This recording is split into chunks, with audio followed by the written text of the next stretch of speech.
இன்றைய கூட்டத்திலே தமிழ்நாட்டு மக்கள் திராவிட முன்னேற்ற கழக கூட்டணிக்கு வாக்களித்த தமிழ்நாட்டு மக்களுக்கு நன்றி சொல்லும் தீர்மானம் நிறைவேற்றப்பட்டிருக்கிறது. காங்கிரஸ் கட்சிக்கு கண்டனம் தெரிவித்திருக்கிறோம்.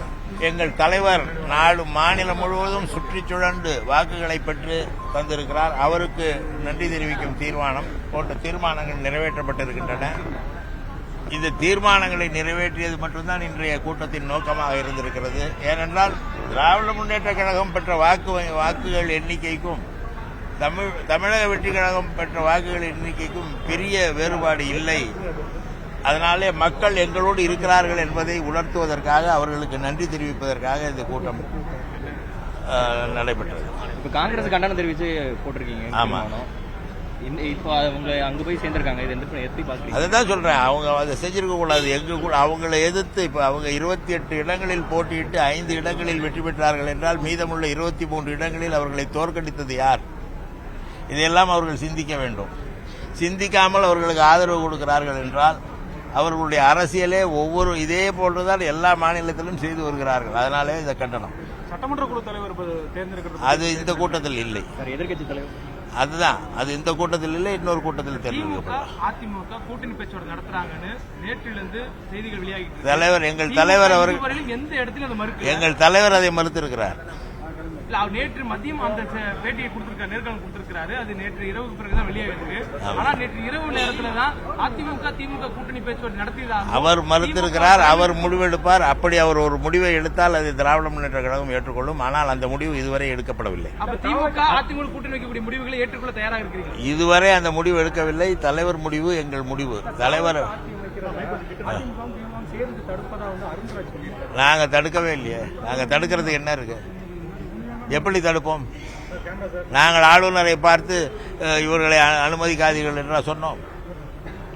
அவர்கள் ஆளுநரை பார்த்து சொல்கிறார்கள். ஆளுநர் எண்ணிக்கையை தானே கேட்கிறார். அந்த எண்ணிக்கையை அவர்கள் காட்டினால் அனுமதிக்க போகிறார். நாங்கள் எப்படி தடுக்க முடியும்? உண்மையிலேயே சட்டமன்றத்திலே பெரும்பான்மை இருக்கிறது என்ற எண்ணிக்கையை காட்டினால்தான், பெரும்பான்மை ஆதரவு இருக்கிறது என்பதை காட்டினால்தான் அவர்கள் முதலமைச்சராக முடியும். இது எல்லா மாநிலங்களிலும் காலங்காலமாக நடந்து வருகிற ஒன்று.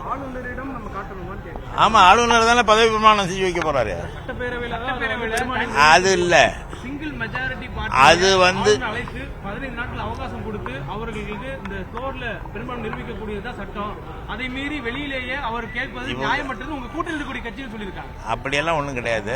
ஆளுநர் என்ன நினைக்கிறாருன்னு தெரியாது. ஆளுநர் இப்பொழுது அவர்களுக்கு எண்ணிக்கை பெரும்பான்மையை விட, அறுதி பெரும்பான்மையை விட குறைவாக இருக்கிறது என்ற நிலையில் அவர்களுக்கு பதவி பிரமாணம் செய்து வைத்து நாளையே சட்டமன்ற முதல் கூட்டத்தொடரிலேயே அந்த அரசாங்கம் கலையும் நிலை ஏற்பட்டால் அவர் என்ன செய்வார்? யார் பொறுப்பு? அவர் தானே பொறுப்பு. எனவே அவருடைய முடிவு ஏதோ, அதை நாங்கள் ஏற்றுக்கொள்கிறோம். அதில் நாங்கள் தலையிடவில்லை. பலமுறை இதே மாதிரி பாஜக செய்திருக்கிறாங்க. இதுக்கு முன்னாடி கோவாவில், மகாராஷ்டிரால, கர்நாடகால குறைந்த இதை பாஜக கிட்ட சொல்லி பாஜகவால் நியமிக்கப்பட்ட ஆளுநரிடம் சொல்லுங்கள். சட்டமன்ற குழு தலைவர் தேர்ந்தெடுக்கிறது அது அடுத்து தேர்ந்தெடுப்போம். சட்டமன்ற தேதி அறிவிக்கப்படுவதற்கு முன்னாலே தலைவர் தேர்ந்தெடுக்கப்படும். ஆதரவு கேட்டு உங்க கூட்டணி கட்சிகள் அணுகிட்டு இருக்காங்க.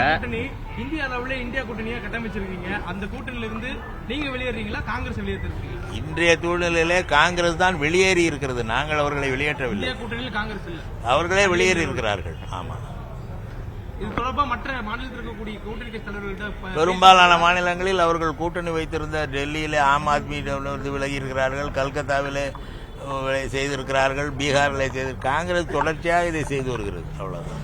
காங்கிரஸ் தூக்கி சுமந்தது குற்றம் உணர்றீங்களா? அரசியல் ரீதியாக பாஜகவை நாங்கள் வலிமையாக எதிர்க்க வேண்டும் என்று நினைக்கிறோம். பாஜகவிற்கு எதிரான சிந்தனை உள்ள கட்சிகள் எங்களோடு இருந்தால் அது வலிமை பெறும் என்று கருதுகிறோம். அந்த அடிப்படையிலே காங்கிரஸை வைத்திருந்தோம். காங்கிரஸ் இதுபோல் செய்தால் அவர்களை நாங்கள் வைத்துக் கொள்ள முடியும். பாஜக எதிர்க்க வேண்டிய அத்தனை காரணங்களும் காங்கிரசுக்கு பொருந்துங்கிற கருத்து. கொள்கை அளவிலே காங்கிரஸ் வேறு, பாஜக வேறு. பாஜக என்பது மதவாத கட்சி. அவ்வளவுதான்.